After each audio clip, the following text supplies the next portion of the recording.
മിഥുനേട്ടൻ ഇവിടെ ഇങ്ങനൊരു അവസ്ഥയിൽ കാണുമ്പോ എനിക്ക് സഹിക്കാൻ പറ്റുന്നില്ല. അമ്മയ്ക്ക് വേണ്ടി ഞാൻ അന്ന കാര്യങ്ങളൊക്കെ ചെയ്യേണ്ടി വന്നപ്പോ മിഥുനേട്ടനോട് ഇങ്ങനെ ചെയ്യേണ്ടി വരുന്ന ഞാൻ കരുതിയില്ല. അമ്മയ്ക്ക് വേണ്ടി എത്ര കഷ്ടപ്പെടാനും വരുന്നതെല്ലാം സഹിക്കാനും ഞാൻ തയ്യാറായിരുന്നു. എന്റെ മനസ്സ് എത്ര വേദനിച്ചാലും മിഥുനേട്ടന്റെ മനസ്സ് തകർക്കണമെന്ന് എനിക്ക് ഉണ്ടായിരുന്നില്ല. ഞാൻ നമ്മുടെ കുടുംബത്തിന് വേണ്ടിയിട്ടാ എല്ലാം ഉപേക്ഷിച്ച് നമ്മുടെ കുടുംബത്തെ വിട്ടു പോയത്. പക്ഷെ മിഥുനേട്ടന്റെ കണ്ണിൽ ഞാനിപ്പോ ഒരു വലിയ തെറ്റുകാരിയാണ്. മിഥുനേട്ടനോട് ദ്രോഹം ചെയ്തവളാണ്.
മിഥുൻ, മിഥുൻ, മിഥുൻ എഴുന്നേക്ക്.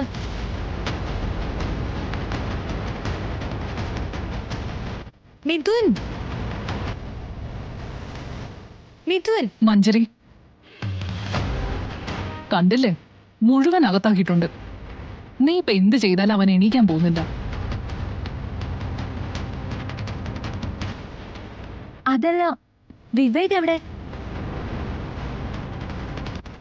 ഇവിടെ ഒന്നും കാണാനില്ലല്ലോ. മിഥുൻ, മിഥുൻ.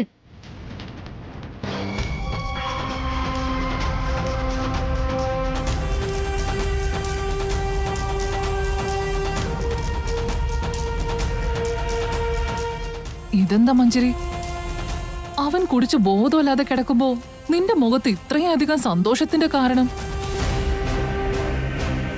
മിഥുൻ ഇത്രയും കുടിച്ചതിന്റെ കാരണം എന്താണെന്നറിയോ? ആ മേഘനയോടുള്ള വെറുപ്പ് മാത്രം.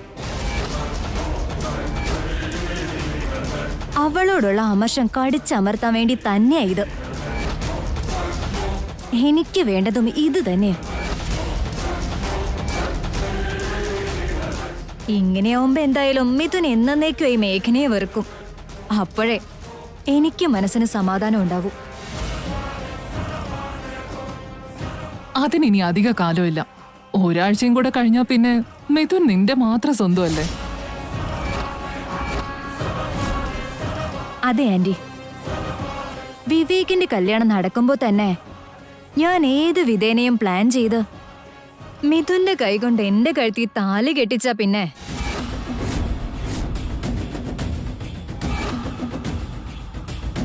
അവൻ എന്നേക്കുമായി എന്റെ മാത്രം ഭർത്താവാകും. പിന്നെ അവന്റെ ഉള്ളിൽ മേഘനയുടെ ഓർമ്മ പോലും ഉണ്ടാവാൻ ഞാൻ ഒരിക്കലും സമ്മതിക്കില്ല.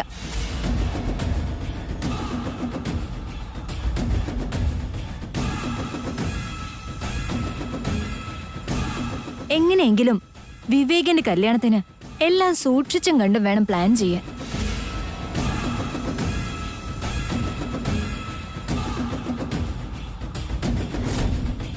ഇനി എന്തൊക്കെ സംഭവിച്ചാലും അവിടെ വെച്ച് മിഥുൻ എന്റെ കഴുത്തിൽ താലി കെട്ടിയിരിക്കണം. അപ്പോ ഒരാഴ്ചക്കുള്ളിൽ മിഥുനേട്ടനെ കൊണ്ട് താലി കെട്ടിക്കാനുള്ള പരിപാടിയാണ്. അതിന് എന്തായിരിക്കും മഞ്ജരിയുടെ പ്ലാൻ? മിഥുനേട്ടനെ കൊണ്ട് ഇതെങ്ങനെയായിരിക്കും അവള് ചെയ്യിപ്പിക്കുന്നത്? അതെന്ത് തന്നെയായാലും ശരി, ഒരു കാരണവശാലും ഈ വിവാഹം നടക്കാൻ അനുവദിക്കരുത്. മഞ്ജരിയുടെയും മിഥുനേട്ടന്റെയും കല്യാണം ഒരിക്കലും നടക്കരുത്.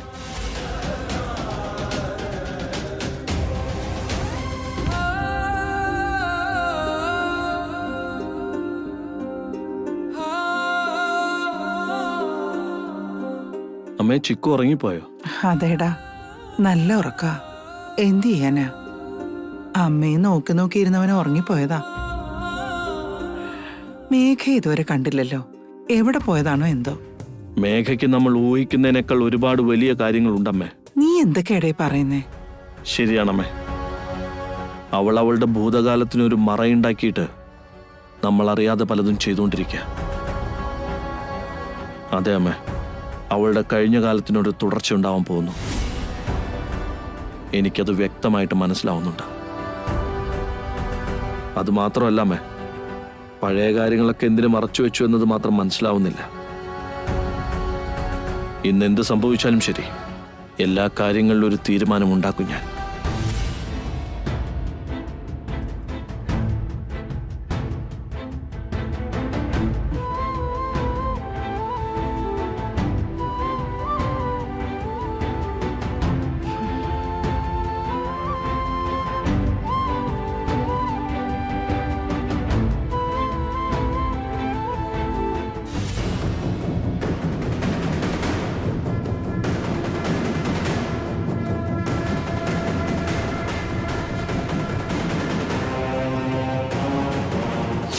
വിവേകിന്റെ കല്യാണം നടക്കുമ്പോ തന്നെ ഞാൻ ഏത് വിധേനയും പ്ലാൻ ചെയ്ത് മിഥുന്റെ കൈകൊണ്ട് എന്റെ കഴുത്തി താലി കെട്ടിച്ച പിന്നെ അവൻ എന്നേക്കുമായി എന്റെ മാത്രം ഭർത്താവാകും. പിന്നെ അവന്റെ ഉള്ളിൽ മേഘനയുടെ ഓർമ്മ പോലും ഉണ്ടാവാൻ ഞാൻ ഒരിക്കലും സമ്മതിക്കില്ല.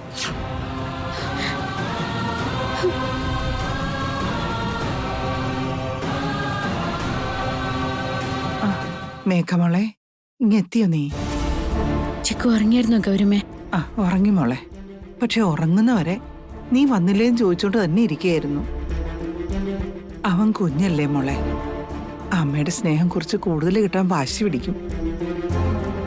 മോളെ, നിനക്ക് എന്ത് തിരക്കാണേലും കുഞ്ഞിന്റെ കാര്യത്തിൽ ശ്രദ്ധ വെക്കാൻ യാതൊരു വിട്ടുവീഴ്ചയും പാടില്ല. കുഞ്ഞിന് അവകാശപ്പെട്ട സ്നേഹം കൊടുക്കുവാനും എല്ലാ ബഹുമാനത്തോടും കൂടി സംരക്ഷിക്കുന്നവരോട് മനസ്സ് തുറന്നൊന്നും സംസാരിക്കാനും ഇവൾക്ക് എവിടെയാണ് അമ്മേ നേരം?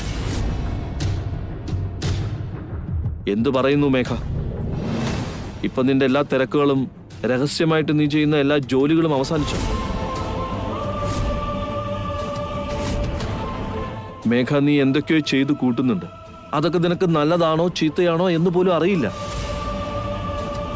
ഇനിയിപ്പോ നിന്നോട് എന്തെങ്കിലും ചോദിച്ചാൽ എന്നെ കുറിച്ചൊന്നും ചോദിക്കരുത്, എന്നെ കുറിച്ചൊന്നും ആലോചിക്കരുത്, എന്നെ കുറിച്ചൊന്നും മനസ്സിലാക്കരുത് എന്നൊക്കെ പറഞ്ഞ് എല്ലാറ്റിൽ നിന്ന് ഒളിച്ചോടുക ചെയ്യാറ്.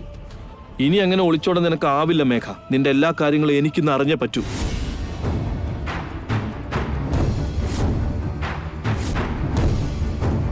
നിങ്ങൾക്ക് എന്തൊക്കെയോ ചോദിക്കാനും എന്നെക്കുറിച്ചുള്ള കാര്യങ്ങൾ അറിയാനായി അർജുൻ നന്നായി ശ്രമിക്കുന്നുണ്ടെന്നും എനിക്കറിയാം. എന്താ അർജുൻ എന്നെക്കുറിച്ച് അറിയേണ്ടത്? എല്ലാ കാര്യങ്ങളും എനിക്കറിയണം. ഒന്നും മിണ്ടാതെയും പറയാതെയും നീ എങ്ങോട്ടാ പോകുന്നത്?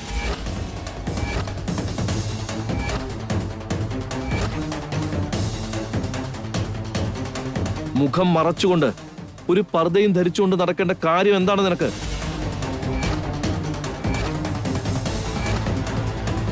നമ്മുടെ ബിസിനസ് പാർട്ടി നടന്നപ്പോൾ എല്ലാവരിൽ നിന്നും ഒഴിഞ്ഞുമാറി നീ നിന്നില്ലേ? ആ പാർട്ടിയിൽ മിഥുൻ ഉണ്ടായിരുന്നുകൊണ്ടാണോ?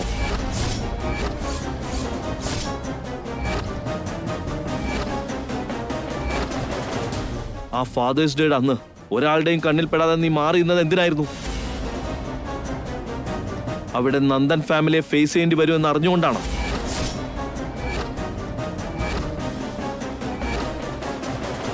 ഇന്ന് രഹസ്യമായിട്ട് വിവേകിനെ കാണാൻ പോയത് എന്ത് ആവശ്യത്തിന് വേണ്ടിയായിരുന്നു എന്ന്? ആ വിവേകും നീയും തമ്മിൽ എന്താണ് ബന്ധം? ഇന്ന് നീ രഹസ്യമായിട്ട് വിവേകിനെ കാണാൻ പോയതാണോ എന്ന്?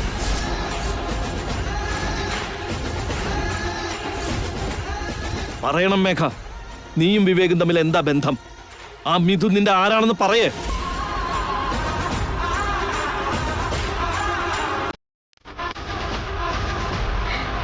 മിഥുനേട്ടൻ എന്റെ ഭർത്താവാണ്.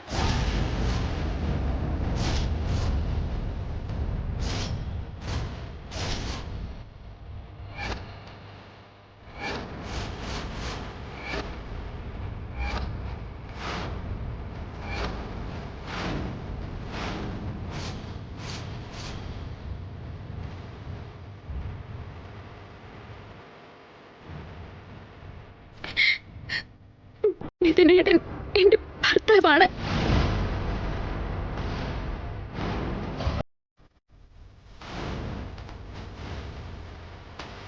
മിഥുൻ നിന്റെ ഭർത്താവാണെന്നോ?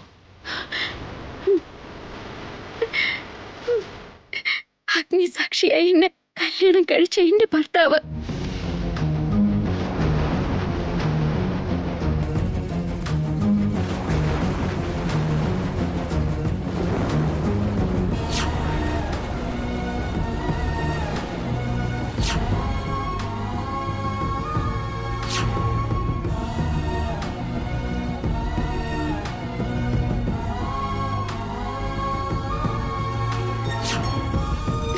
ഞങ്ങളുടെ ഇടയിലുള്ളത് ഭാര്യ ഭർത്തൃ ബന്ധമാണ്.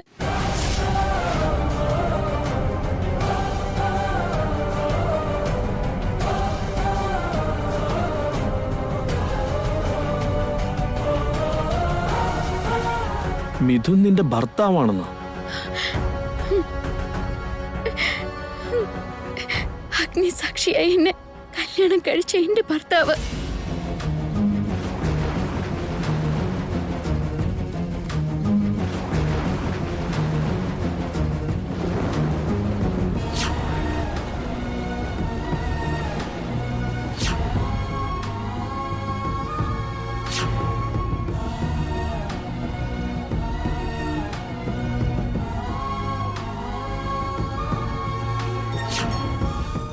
ഞങ്ങളുടെ ഇടയിലുള്ളത് ഭാര്യ ഭർത്തൃ ബന്ധമാണ്.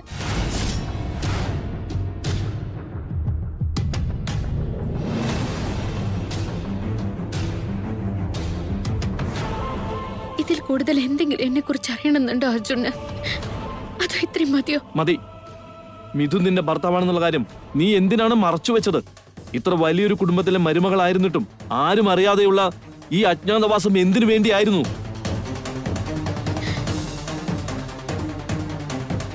ഞാൻ കൊടുത്ത വാക്ക് പാലിക്കാൻ. പാണ്ഡവര് പോലും ഇതുപോലെയുള്ള അജ്ഞാതവാസം ചെയ്തിട്ടില്ലേ അർജുൻ?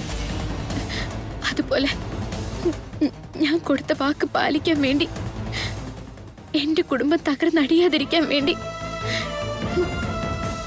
എനിക്കും പാണ്ഡവരെ പോലെ അജ്ഞാതവാസം ചെയ്യേണ്ടി വന്നു.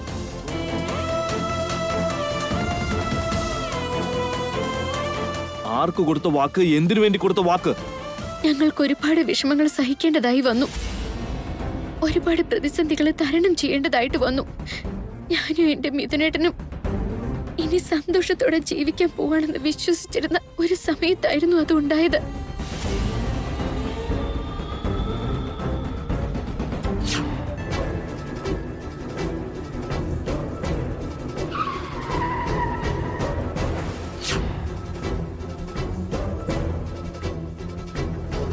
ഇന്നിപ്പതാ എനിക്ക് എന്റെ അമ്മയെ നഷ്ടപ്പെട്ടു. എന്റെ ജീവിതം നശിപ്പിച്ച ഒരാളെയും ഞാൻ വെറുതെ വിടാൻ പോകുന്നില്ല. അതിലാദ്യം ബലിയാടാവാൻ പോകുന്നത് അരുണിമാൻറ്റിയാ. നിനക്ക് എന്താ വേണ്ടത്? വേണ്ടത് പറഞ്ഞാ ചെയ്തു തരൂ. പക്ഷെ എന്റെ മിഥുനേട്ടന്റെ അമ്മ ഇതിനെക്കുറിച്ച് അറിയരുത്. അമ്മയ്ക്ക് ഒരു വിഷമവും നീ കാരണം ഉണ്ടാവരുത്.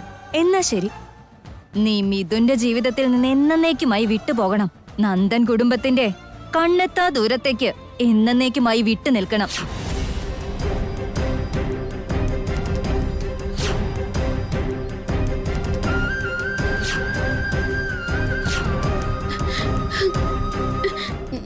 ഞാനെന്താ ഇവിടെ? അന്ന് നടന്ന ബസ് അപകടത്തിൽ ഇവളെ രക്ഷിച്ചത് നിങ്ങളാ. പക്ഷേ നിങ്ങളുടെ ജീവൻ അപകടത്തില്. ദേ ഇപ്പോഴാണെങ്കിൽ ഗർഭിണിയാണെന്ന് ആചാര്യം പറയുകയും ചെയ്തു. ഈ സമയത്ത് എവിടാന്ന് വെച്ചാ പോവുക? നിനക്ക് ഇഷ്ടമുള്ളിടത്തോളം ഇവിടെ തന്നെ നിന്നോ.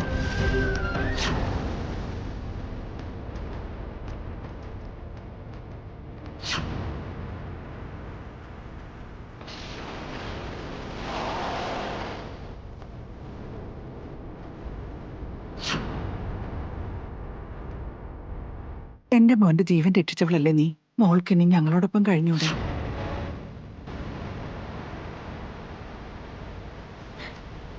ഇത് മിഥുനേട്ടന്റെ കൂടെ സന്തോഷമായിട്ട് ജീവിക്കാനാണ് ഞാൻ ആഗ്രഹിച്ചത്. പക്ഷെ എന്റെ സാഹചര്യം കൊണ്ട് എനിക്ക് മിഥുനേട്ടനെ പാതി വഴിയിൽ ഉപേക്ഷിക്കേണ്ടി വന്നു.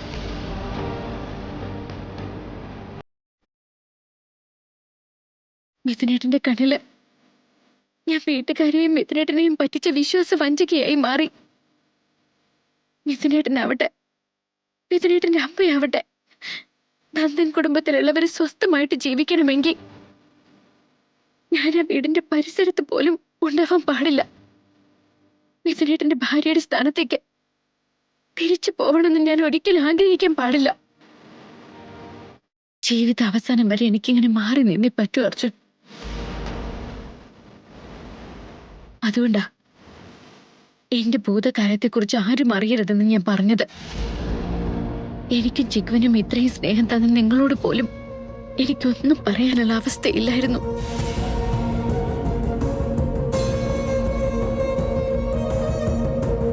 എന്നെ ഇത്രയേറെ സ്നേഹിച്ചിട്ട് ഞാൻ നിങ്ങൾക്ക് വേദനയെ തന്നിട്ടുള്ളൂ. എന്നോട് നിങ്ങൾ ക്ഷമിക്കണം.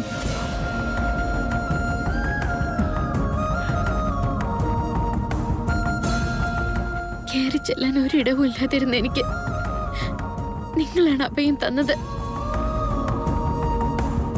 ആരൊരുള്ളതായി എനിക്ക് നിങ്ങൾ ആരൊക്കെയോ ആയി മാറാൻ തുടങ്ങി.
അതിനെനിക്ക് അർജുൻ നിങ്ങളുടെ സഹായം വേണം.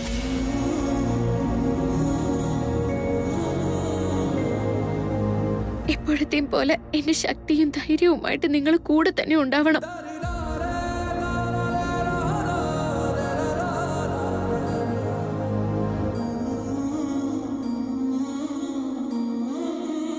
സാരമില്ല മോനെ, അവളുടെ ജീവിതത്തിൽ ഏത് സാഹചര്യം കൊണ്ടായാലും എന്ത് പ്രശ്നത്തിലായാലും ശരി തന്നെ, അവൾ നമ്മുടെ വീട്ടിൽ തന്നെ എത്തിച്ചേർന്നെങ്കിൽ അതിനെന്തേലും ഒരു കാരണം ഉണ്ടാവും. ആ ഭഗവാൻ മേഘയെ ഇവിടെ എത്തിച്ചിട്ടുണ്ടെങ്കിൽ മേഘയ്ക്ക് നമ്മളിലൂടെ ഒരു പുതിയ ജീവിതം കൊടുക്കാനായിരിക്കും. അവളുടെ വരവിലൂടെ നമ്മുടെ ജീവിതത്തിലെ മാറ്റങ്ങൾ കൊണ്ടുവരാനായിരിക്കൂടാ. ഇപ്പൊ മേഘയ്ക്ക് എന്നിൽ വിശ്വാസമുണ്ട്. അതുകൊണ്ടാണ് അവൾ എല്ലാ കാര്യങ്ങളും എന്നോട് തുറന്നു പറഞ്ഞത്. അവൾക്ക് എന്തായാലും ഭർത്താവിൻ്റെ അടുത്തേക്ക് തിരിച്ചു പോകാൻ കഴിയില്ല. അതുകൊണ്ട് എൻ്റെ കൂടെ ജീവിക്കണമെന്നായിരിക്കും. ഞാൻ അവളുടെ കൂടെ തന്നെ വേണമെന്ന് അവൾ ആഗ്രഹിക്കുന്നുണ്ട്. എന്തു തന്നെ ആയാലും പകുതി വെച്ച് നിന്നുപോയ അവളുടെ ജീവിതത്തെ ഇനി മുന്നോട്ട് കൊണ്ടുപോകേണ്ടത് ഞാനാണ്. അവളെ ജീവിതത്തിലേക്ക് തിരിച്ചു കൊണ്ടുവരേണ്ടത് എൻ്റെ കർത്തവ്യമാണ്.